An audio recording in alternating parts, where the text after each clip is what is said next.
Next, let's talk about 申不害.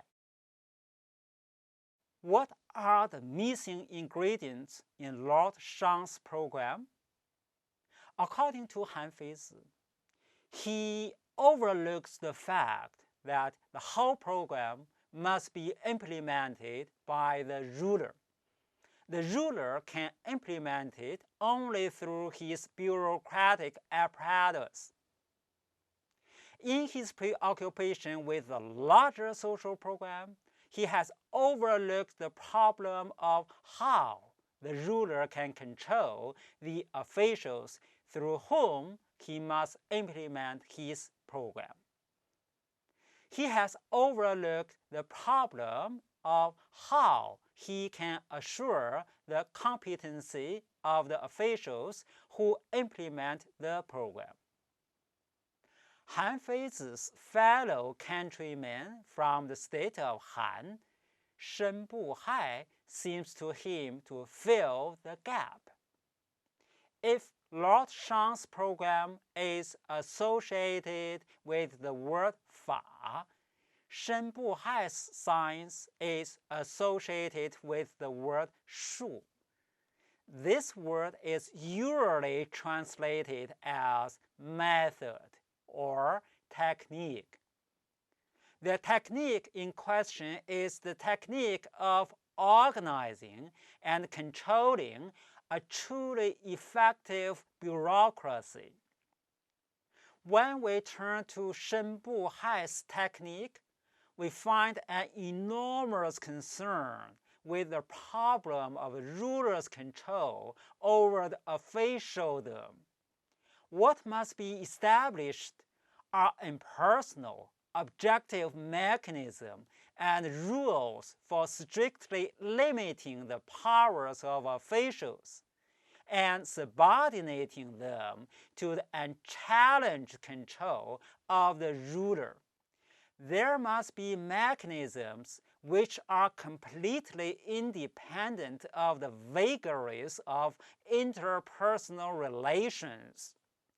Officials are systematically encouraged to spy on each other and to denounce each other. There are many devices for isolating officials from each other and preventing collusions against their ruler. In the end, one finds a congruence between some of the main mechanisms used to assure the ruler's absolute control of his officials and the mechanisms designed to make bureaucratic government effective. Quote, to bestow office on the basis of capacity of the candidate, to demand actual performance in accordance with the title of the office held, to hold fast the handles of the power of life and death, and to examine the abilities of his ministers, these are the things that the ruler keeps in his own hands. End quote. The first part of this statement, involving the relations of an office and the office holder, has often been discussed under the category of 行名. This term, like the term shu, has often been linked with 申不害. The word 名, meaning name, seems to link legalism to the pervasive preoccupation with names and realities, or the question of language. Shen Buhai is anxious to find a language which will provide a true and accurate description of the political reality with which he is concerned. What the term seems to refer to in this context is a definitive and accurate description of the various functional parts of a well-run bureaucratic organization. The name or title of an office should convey an exhaustive and accurate job description of that office, that is, the functions to be performed and clear limits of its scope of action. The word 刑 reflects the confusion between the word 刑 meaning punishment and the word 刑 meaning form. But it seems to refer here to the meaning of form. In the Chinese context, a form may refer not only to the form of an object, but also to a form or configuration of behavior. So, 刑 means the actual performance of an official.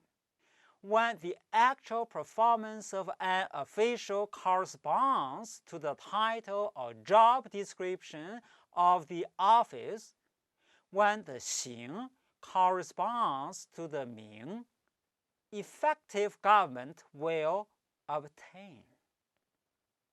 There are objective ways of selecting officials on the basis of their capacity to perform the functions in question. There are objective methods of testing their performance. When an official's activities are strictly defined by the requirements of his job, when his promotions and demotions are objectively determined by his performance, his opportunities for threatening the power of his ruler are sharply diminished. He will effectively carry out his assigned tasks. There will be objective methods for recruiting candidates for office strictly on the basis of merit. There are accurate ways of testing their ongoing performance.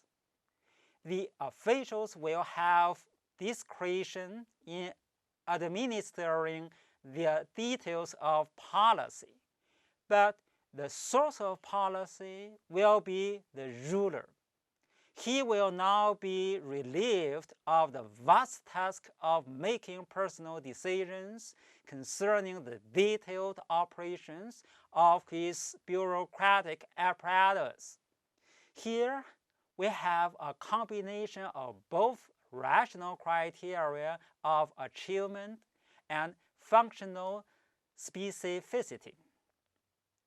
In a bureaucratic organization, the ruler has available to him a large repertoire of formidable incentives and sanctions which do not require the immediate recourse to cruel physical punishments.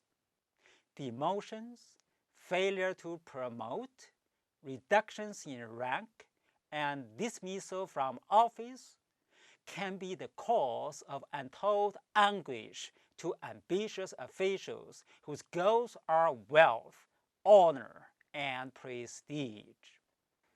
The immediate recourse to harsh penal law may not be immediately required. However, Shen Buhai was keenly concerned with the threats to the power of the ruler. Techniques of espionage, mutual denunciations, and various methods for trapping officials into acts which reveal suspicious motives are the devices that were compatible with Shen Buhai's own ongoing concern with power relations. Bureaucratic rationality by no means precluded the motives associated with rewards and punishments.